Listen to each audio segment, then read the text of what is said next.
Identity theft is a crime often affecting individuals, but how can a local government protect itself? Hello everyone and welcome to Comcast Newsmakers. I'm Robert Trainham and we are here on location in our nation's capital for the National Association of Counties Legislative Conference. Joining me is Commissioner Sally Heyman, member of the Board of Directors for NACo. Welcome to the program. Thank you, Robert. So we know identity theft is pervasive all throughout our society, old, young, middle-aged. What can be done to solve this problem?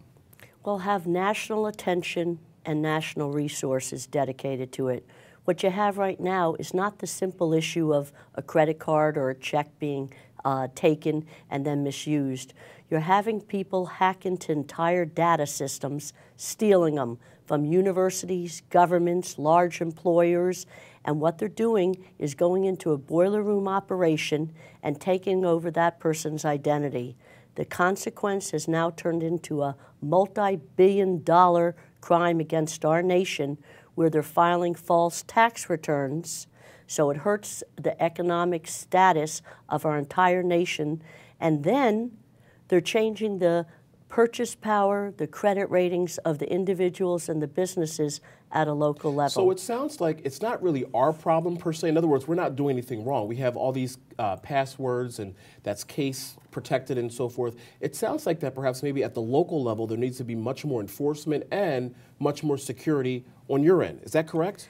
To some degree. And yes, what you have is when it's tax fraud, it's an issue for IRS at the federal level, but the issue and the victims are at the local level. Clearly. So one piece of legislation by Congresswoman Kathy Castor, and she has bipartisan support, and it's filed in both chambers, is to have the IRS allow local law enforcement to have access to the information.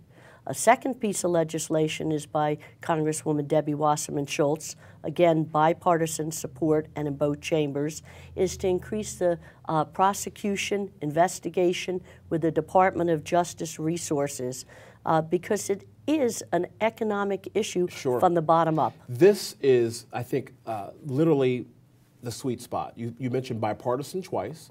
You mentioned, yes. Or at least this is what I deduce from this, is that the federal level is working with the local level in partnership with each other, not in conflict. This is how government is supposed to work.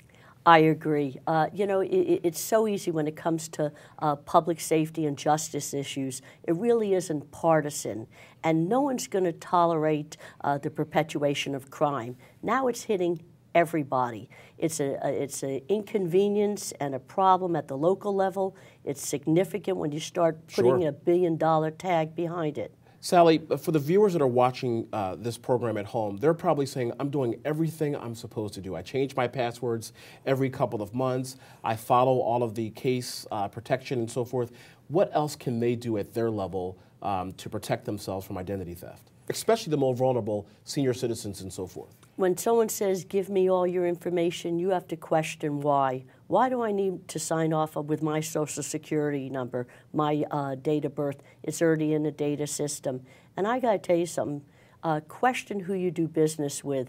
I want to know that the university, the hospital, even the government is protecting that information. So in other words, the folks that are watching this program at home should be more suspicious, more cautious about their personal information. Cautious is the best word. And at the same time, I'm going to run around on the Hill and get support from NACo colleagues to say we need everybody signing on. I've got a colleague from North Carolina and Colorado supporting this now. I'm going to get over 100 co-sponsors and make it tougher to commit the crime. Sally Heyman, thank you very much for joining us. Really appreciate it. Thank you. And of course, thank you for joining us for this edition of Comcast Newsmakers. I'm Robert Trainham.